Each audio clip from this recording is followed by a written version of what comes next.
If it's a day called today, we're talking guitars and life. Let's get into it. Well guys, welcome back, man, to the workbench and a stormy, dark morning in Texas. Yeah guys, this weather is kind of creepy, but we're going to get some work done. Jack, I'm off this week from work. So I'm going to redeem some time and talk to my friends about guitars and life and deal with this old AKLOT guitar body, my friends. That is the plan today. Now it has been about 5 days since I put 3 coats of lacquer on the front of this guitar body. So I'm kind of stalling toward moving into wet sanding because, you know, that didn't go so well the last time we did it. So I'm trying, guys, to slow my roll, let everything dry and cure as much as possible before going any further on the front of the guitar body. However, the other day I had kind of a little incident. Sparky mentioned that he had an incident like this recently, where he was working on one of his guitar bodies and had a little liquid or something on the workbench and laid his guitar body on it, and didn't realize that it was taking finish off of the back of the guitar body. Well, my friends, the other day I was doing, you remember the video? Oh, you haven't seen that series yet. Well, you'll see it down the road, my friends. I was working on a guitar and I was removing some stickers off a pick guard. I was doing it on my workbench and I was using NAFTA to do that. Guys, be very careful when you use NAFTA, by the way. And anyway, some of it, I guess, had seeped into the butcher block paper that I generally have on the workbench when I do that kind of thing. Well, when I was all done with that, I'd cleaned everything up, I'd removed everything, and I brought this guitar body over to look at the front of the guitar body. And I sat this guitar body on that butcher paper, and sure enough, you may be able to see that I've got some weirdness here in terms of where it attacked that finish on the back. Now again, on the back, it's just, guys, RIT dye and True Oil. But sure enough, man, something has attacked that.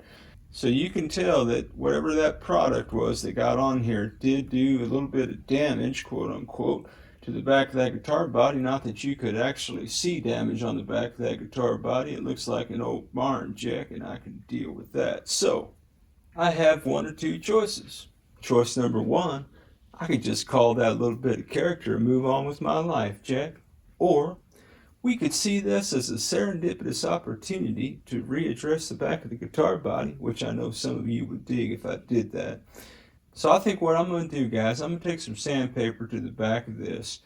I may even see if I can redeem this spot right here. There's some kind of glue or something on this guitar body. I'm not quite sure what's going on there. So I'm thinking I'm going to take a little 180 sandpaper, and I'm going to go with that. And I'm going to go over the back of this guitar body. I'm going to try not to jack up the sides. Guys, this is where I always get in trouble. In fact, guys, this is in my head so much that I was actually on StuMac today, and I was this close to pulling the trigger on buying a $100 stand, man. And it was just like the top portion of the stand that would hold the guitar. You know, guys, like a pig on a spit, you know what I'm saying? I could kind of turn this thing and I could address the back and the front equally. I really need to get one of those. Guys, it was $100 just for the piece that attaches to this body and turns. What I don't have is the rest of it, which would be the stand and the vise and all the things. So I don't know, guys, if I'm ever going to make that kind of investment or not. I am kind of out of the corner of my eye staring at 2 unfinished guitar bodies over there and another project that I'm working on with strings and pucks. Shh, that's a secret project. Oh, it is a secret project. Let me not spill the beans, as it were, Jack. So if I'm going to be doing any more refins, man, or finishing at all, I'm thinking I might need to take the plunge. Guys, do me a solid, man. Put in the comments, if you were going to buy something that you could put this guitar body on and paint both the front and the back. Remember, it's a budget channel, please. StuMac wanted $450 for the stand with the vise on it, man. And I'm like, dude, that, and then I got to buy the attorney's spicky thing. Technical terms. Those are technical terms. That's the best I could do on an early rainy morning, Jake. Anyway, guys, I don't know if I want to sink $600 into that. So anyway, all that to say, my friends, I'm going to try not to jack the sides up, but it's Ted Talks Guitars and Life, baby, so you never know what you're going to get. So let me get some sandpaper and some implements of destruction, and we'll start working on the back of this guitar body, you and I. Figure I'd just turn the camera on, bring you guys on for the ride, Jack. Man, what y'all working today, man? What you got going on in your neck of the woods, baby? Anybody got any cool guitar projects you working on, Jack? Oh, come on, man. All guitar projects are cool, baby. And if you ain't got a guitar project going on, man, you got a guitar in your lap, man, what you doing? What you rocking on, Jack? Man, I really want to know. Guys, there is so much cool stuff going on in our little YouTube community, Jack. Yeah, man, I watched 2 really cool vids today. This will timestamp the video for those of you who are interested in a nice timestampage. This morning is the morning that I am posting the video about the DIY guitar build project. That is the neck from Strings and Pucks and those 2 Temu bodies and all that kind of thing. Well, that was this morning. The other thing that's going on in the YouTube community during the time of this filming is that CD Nelson just posted his very first workbench guitar project. Man, it was so cool, Jack, to see you with a guitar on a workbench talking to us, walking through your process, and I really did appreciate your love, support, and the shout-outs, baby. And not just that you shouted out my channel, man, but you gave everybody some love, man. Mad respect for that, baby. Mad respect. And you ain't afraid to show your mistakes, which I always think helps people. Well, speaking of mistakes, we're about to make some. Yeah, man, this is 180 grit sandpaper.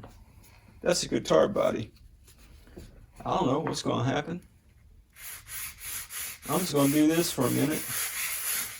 That's a bad idea. Don't go circular. And guys, that's really too aggressive to start with, isn't it? Now, I suppose if I was interested, I could introduce some wet elements in here just to keep my sandpaper from clogging up as bad. Spray weight glass cleaner, shout out Chris. What I would do, guys, is I'd put a little bit of naphtha on a paper towel and wipe off the back. But sure enough, man, as soon as I do that, I'm going to hit the side of that. We're going to have all kind of problems. And I'm hoping I'm not jacking the front of the guitar body up by holding it with my Fred Flintstone finger on the other side. Man, this is just ugly, man. Guys, I don't think this is the best way to do any of this.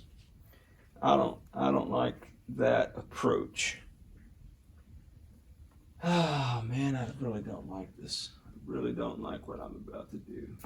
Now, the challenge is that it's raining cats and dogs outside. So I can't go out and do this outside, which is where I prefer to do it, not get this all in my shop. But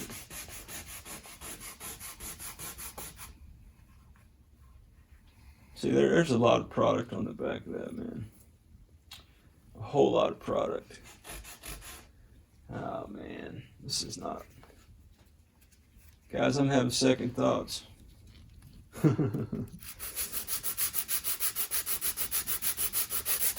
He says as he keeps sanding.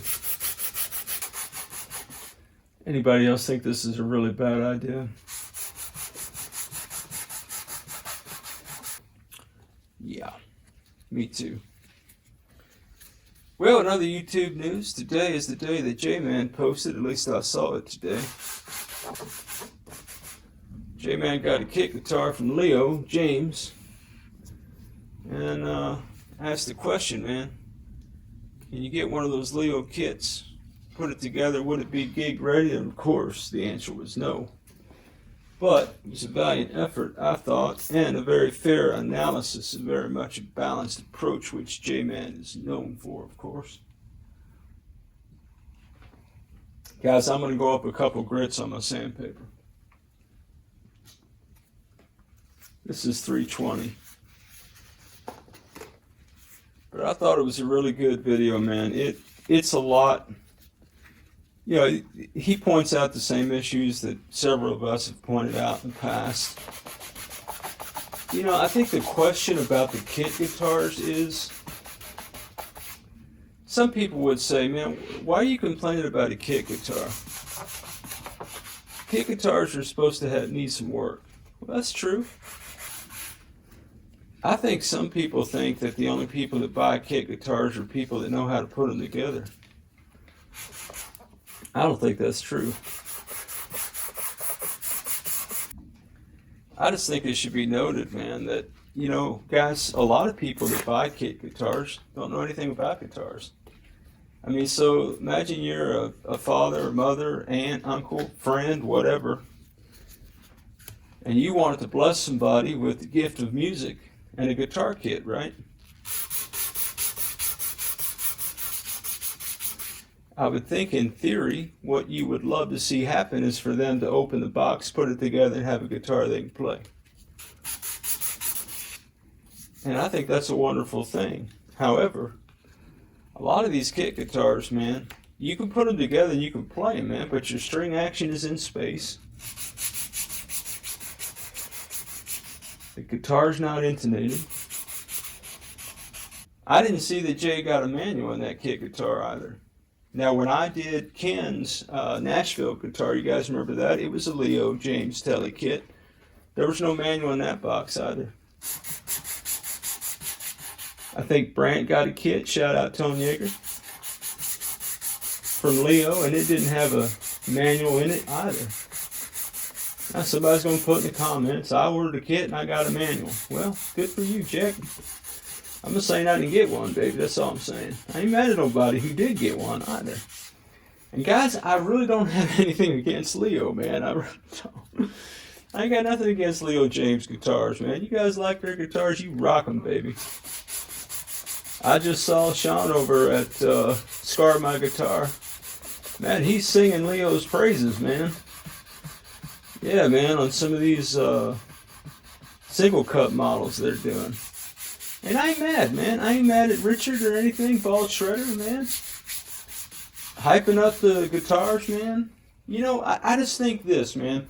I think if you're a beginner, okay, those guys are pros, man. They know their way around a guitar. They know how to fix guitars. Little things that, to people who know their way around a guitar, man, like, I don't know, how to do intonation. I thought it was funny, man. Jay had the same complaint that I had about the Leo kit. The strings were just all wound together with no labels or nothing. If I'm a brand new guitar player, guys, I don't know where those strings go. That was one of the good things of the AKLOT kit, man. At least the guitar strings were labeled, so if I'm new, I could at least put the guitar strings where they go. And I can hear the critics saying, that's just common sense. Well, sure, it's common sense to you, Jack. You know about guitars. But imagine a true newbie, man. I'm just saying, I think guitar companies could do better. With the new players in mind. That's what I'm saying. I think we're getting there slowly, guys, over time here. I'm sure there's a quicker way to do all this, guys. There always is when I do stuff. Put it in the comments, baby. I'd love to hear it. But I think that's the debate, you know. Are kit guitars for guitar builders? Or are they for new players and beginners to the process? And I just think that if some of these kits are truly designed for beginners, then they ought to have the beginner in mind, you know. But you know, guys, it's always difficult, man. I don't know if you found this out. In all areas of life, this is true. Okay, let's say you've been driving for 50 years. Okay, you know a little bit about driving, right? You don't even have the thought that a new driver has. You probably can't even remember what it was like to not know when to put, how hard to press the brake. You know what I'm saying? When to lean into the turn and when not to. You don't even think about it. You just drive the car. Well, guitar playing is the same way, man. Some of you, even though you probably think in your feelings that you're not a very good guitar player, you're probably better than you give yourself credit for. And two, man, it's not a competition. And three, you've forgotten more than a beginner's going to know for about 5 years. So give yourself grace, man. Little sidebar encouragement for you. Give yourself grace, guys. That is always true, man. Particularly on a rainy day in Texas, my friends. Rainy day in Texas. Maybe it's flooding down in Texas. Copyright. You guys like Stevie Ray Vaughan, man? Man, I know. It amazes me how many people don't. How many guitar players don't. I actually had a cat, man. I teach at a local college, man, and I had a student once. And he was a good guitar player, I thought, man. Yeah, I gave him a C- in one of his classes one day. I don't think he ever forgave me for that. But man, look, if you do C- work, you get C- credit. That's all I'm saying. I call that cat, by the way, C-. Anyway, C- said to me, man, it all sounds the same. Bro, what you talking about? It all sounds the same, man. This is how music works, Jack. Ain't nothing new under the sun, guys. Ain't nothing new under the sun, baby. It's 12 notes, Jack. We all got the same 12 notes we're working with, baby. We just work with them a little bit different. And I applaud difference, man. Yeah, man. You do you, Jack. That's what I'm saying. Say it in every video, probably. But, yeah. Anyway, I think that's worth talking about. Guys, I'd really hope, man. Let's see, this is the Monday timestamped video of Thanksgiving week. And I'd hoped that the AKLOT guitar would be the premiere next Tuesday night, the Tuesday after Thanksgiving. But given my progress, I don't think that's going to happen. The AKLOT guitar kit is the gift that keeps on coming, Jack. Challenge after challenge after challenge. And that's alright. Oh, by the way, man, I continue to have conversations with customer service, with Dylan. Yeah, man, I do. And I'm not, look, guys, look, they gave me a full refund. I got no axe to grind with them. You know what I'm saying? Every comment that I give them at this point is just trying to help the next person that buys one of these kits, man. So if they take any of my suggestions to heart, well, let me start with this. If they don't take my suggestions to heart, I ain't mad at them. Who am I? I'm just a knucklehead with a YouTube channel. How did you get a YouTube channel? I keep telling you, Mr. Critic, it ain't that hard. And number two, nobody likes you, Jack. Guys, don't let the critics rent space in your head, baby. It ain't worth it.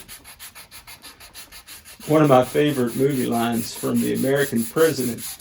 Let's see who was that. Michael Douglas. Michael J. Fox was in that, I think. Great movie, my wife and I. One of our favorite quotable movies. And quotes like, I could explain it to you, but I need charts, graphs, and an easel. Love that quote. So it's a politics movie, right? Guys, this is not a politics bit, okay? I don't care what your politics are, Jack. It's between you and whoever it is you vote for. But here's the thing. This guy's facing an opponent in the political arena who's just trash-talking the guy, he's trash-talking his girlfriend, trash-talking his family, trash-talking everything about the guy. And the protagonist says, yeah, man, they want me to swing at a pitch in the dirt, and I ain't gonna do it, baby. I added the baby for effect. Of course you did. I can't tell you how many times I think that. I've read some comment that somebody posts, man, somebody trying to bait me into something. And I think to myself, I sit back in my chair, man, take a little drink of Diet Coke, have a pretzel or something, and I say to myself, and sometimes out loud, as if to say to the universe, they want me to swing at a pitch in the dirt. I ain't gonna do it, baby. I ain't gonna do it. I ain't got time for that nonsense, man. Bunch of knuckleheads. Anyway, all that to say, my friends, you do you, baby. Alright, guys, well, I don't know if we're accomplishing anything or not. I don't know if that's going to take any stain any better than it did before. Do I need to do something up here? I probably do while we're here, but that doesn't look that bad, actually. By the way, if you're wondering how I'm holding the front of this up, I'm putting these two cork blocks in that swimming pool route. It's kind of holding it up. That's why I'm kind of gingerly doing everything. And I'm trying not to grab the front of the guitar body, so I'm trying to focus my grip right here in the neck pocket. I don't know, maybe that's working for us. Maybe it's not. I don't know, should I do this part up here? I probably should, guys. I mean, we're here, right? We're here. Might as well. Well, guys, whatever it is you're working on today, man, I pray that you're surrounded by people who love and affirm you, baby. Yeah, man, people who get you feel what I'm saying? People who champion you, man. People who support you in all things guitars and life. Guys, life is too short not to be surrounded by people who love you, man. Yeah, man, that's what I think anyway. So I pray, man. It was funny, CD asked in his video, he had an Ovation guitar he was working on. And he was asking us while he was working, you know, questions as he went. You know, what kind of this do you use? What kind of that do you use? And at one point he asked the question, what do you listen to or what do you do while you do guitar work? I put in the comments, well, man, I'm usually talking while I'm working. When I'm not talking, I'm praying for you, Jack. Guys, I'm praying for you today, man. I really, really am. And look, I don't mean anything weird by that, man. I don't mean to sound all holy and all that. Guys, I'm a broken human being, man. I'm a broken person saved by grace through faith in the Lord Jesus Christ, man. That's what I would tell anybody. That's my story. I'm not trying to convince you to do the same, Jack. I'm just saying this is who I am. And this is what I do. When I work on guitars, a lot of the fast forward stuff you see where the theme music kicks in and all that, man, I'm praying, Jack. I'm praying in general for things that I pray about on the daily. And I'm praying for you, Jack. I sure am, guys. I mean it with my whole heart, man. I can't tell you how much I dig hanging out with you guys, man. And how much I'm praying for you and your families. And what I appreciate about the channel, man, a lot of you are reaching out to me via text and via email, and you're talking to me about your challenges. And guys, man, if I can ever be of any help to you, if there's something that you need prayer about, if there's something that you just want to call somebody, man, that'll listen to you, Jack, guys, reach out to me, man. Please reach out to me. I'd love to walk with you, man. There ain't no joke about that, Jack. Okay, guys, I don't know if we've bought ourselves anything or not, but the biggest challenge that I have at the moment is usually when I get done sanding a guitar body, oh, you like that little hanging offy things? Technical terms. It is a technical term. Usually when I get done sanding a guitar body, I would typically take denatured alcohol. Sometimes I would use mineral spirits. Sometimes I would use naphtha to clean out the funk out of the pores so that the pores are open and that the stain isn't just going to hit whatever funk is in there. But doing that, man, I run the risk of getting some drippage on the sides of this guitar, and once the drippage happens on the sides of the guitar, all bets are off. So I am going to take a damp rag. Oh, let me find some water in a rag, Jack. Well, this is the dirtiest rag I can find. Let's use that. Guys, this is just water. The rag is just damp. I did spill water on the shop floor. It's just a study. Oh, relax. Everybody knows it's just a study. I guess I could use a little spray weight glass cleaner on here. Last time I did that though, man, it really did soak into that wood. But maybe this will have the same effect as anything else, Jack. I don't know. Guys, as always, man, you see me doing boneheaded stuff, feel free to put it in the comments, Jack. I can take it. I really do appreciate, man. Those of you who hang out with me on the regular, man, I know your hearts. I know you're trying to help and encourage me, and I so appreciate it. And those of you, man, who offer, let's call it rebuke. Those of you who offer admonishing comments from time to time, thank you guys for that, man. Thank you for trusting me with that, man. You know what I'm saying? It's not easy to tell somebody, dude, I don't think you know what you're doing. And say it in a way where they don't feel like, you know, they're a child. All right, guys, I'm going to let that dry for a little bit, and then we're going to come back. We're going to throw some dye on that bad boy, and we're just going to see what happens, Jake. Let me clean this other stuff up. Stand by. Well, guys, I really thought we were done staining. And I'm about out of chocolate brown, man. So we need to get done sooner than later.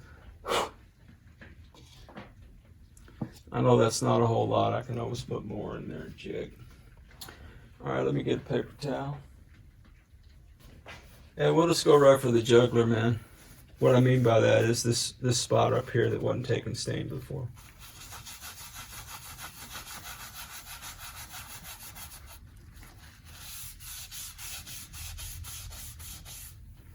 Alright, well, looks like we're going to take stain. That's a great thing. I'm not worried about getting it on the sides too much because that side's got lacquer on it as well. So it should just wipe right off there. So guys, I'm just doing a little bit of dye at a time. And then I'm just going to wipe it on off just like that. And I'm going to let that sit like that. I'm going to do the whole body just like that. That's my plan anyway. I don't think it matters if you go in a circular motion or you don't. That's just the way I do it. So I use one side of the paper towel for application, the other side for wiping. I need to get up to Home Depot or just order some foam brushes off the Zon. I just haven't done that lately. And if you're wondering if that wood is starting to set up a little bit, it is. Guys, I can only hope that I'm not jacking the front of this guitar body up with my big Fred Flintstone fingers on the other side of that. I'm doing everything I can to keep in that neck pocket, but sometimes life happens. I do like the look of that chocolate, man. I don't know what it is about that. Maybe I just like chocolate. How's that looking, guys? Put it in the comments, man. But yeah, that's kind of what we're doing today, Jack. Again, I really wanted to get to wet sanding, but we just had a serendipitous moment, and figured, well, shoots, man, might as well get into it. That's what I'm saying, Jake. Guys, all this extra should wipe off here in just a minute. I just figured I'll just keep going around a little bit. If it gets darker, guys, you know my heart. I don't mind it being dark, Jake. Dark is not a showstopper for me. I kind of prefer it. Because I am going to have to sand this. Because what's going to happen is, because we did sand the body and then we applied liquid to it, it's going to do what wood does, and that is that wood is going to sprout up a little bit. So there will be some sanding after this application and before the next one, should there be a next one. Guys, I got to tell you, man. I got to tell you that, again, I'm hoping against hope that I haven't jacked the front of this guitar body up. But if I haven't, guys, I think that's smoking hot, man. I think that's smoking hot. Okay guys, this has been drying for, I don't know, a couple hours or so. I was off doing some video editing, as you might be able to imagine. So, this is a 2500 grit sanding pad, and I'm just going to gingerly go over top this guitar body because I do have quite a bit of that wood standing up, which happens after you introduce moisture to wood. That wood will more than likely stand up on you just a little bit. And so I'm just going to gingerly do this, just ever so lightly over the top of this guitar body. I did order some foam brushes from the Zon. They will not be here until tomorrow, which will be perfect timing because I want to put a second coat of this on, and then I want to let this sit overnight, and then I'm going to repeat this process, and in the next video that we hang out in, we will take the next step on the old AKLOT guitar kit. So now, one of the reasons, guys, that I believe the foam brush is a better application for this die is that for some reason, I think I mentioned this in a previous part of the video, not this one, but one of the 18 videos about this. This chocolate brown is much thicker, okay? The tangerine, by contrast, is a little bit more of a oily kind of liquid. I know that it's not. It's all made of the same thing. All these RIT dyes are the same that I'm using. So sometimes what happens is that this tangerine will take off some of that chocolate. So we'll see if that's going to happen. We're going to do it right here. And just kind of see what happens if I put that on and wipe it. Well, it's a nice, darker, rich color. What do you think, guys? All right, well, then we'll do that all over then. So I think the other thing that I like the foam brushes a bit more than the paper towel application process, because paper towels have a little bit of an abrasive quality to them. It's like very fine sandpaper, okay? So it could be that although I'm trying to apply this, that technically what I'm doing is I'm taking more of it off than I'm putting on. I don't know, guys. I'm not a scientist or anything like that. I tell you what, guys, I like that color a whole lot, man. I think I like that color. As Eddie Money would say, I think I'm in love, love, love, love. Please don't sing. Oh, I'm sorry, Mr. Critic. Am I bothering you? Well, it's raining and you're freaking me out. Okay, guys, look, we're not going to talk to the critic anymore. Guys, don't encourage the critic, man. Please, don't encourage him. It is nonsense. All right, well, my friends, I think that looks smoking hot. What do you think, this or this? I'm thinking that, right? Now, guys, here's what I'm going to do, man. You've seen the process, okay?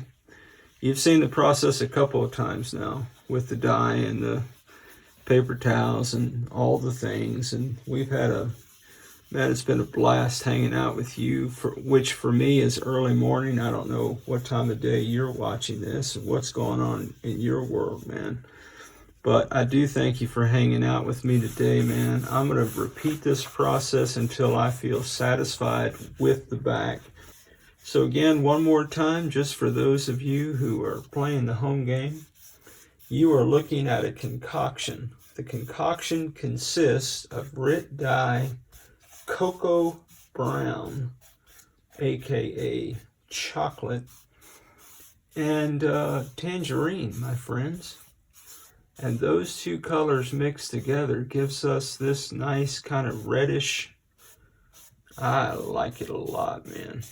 I tell you what, guys, Roy and BBM, those of you who are encouraging me to deal with that spot that was not taking that die earlier, guys, thanks, man, because this, I am really, really pleased with that, man.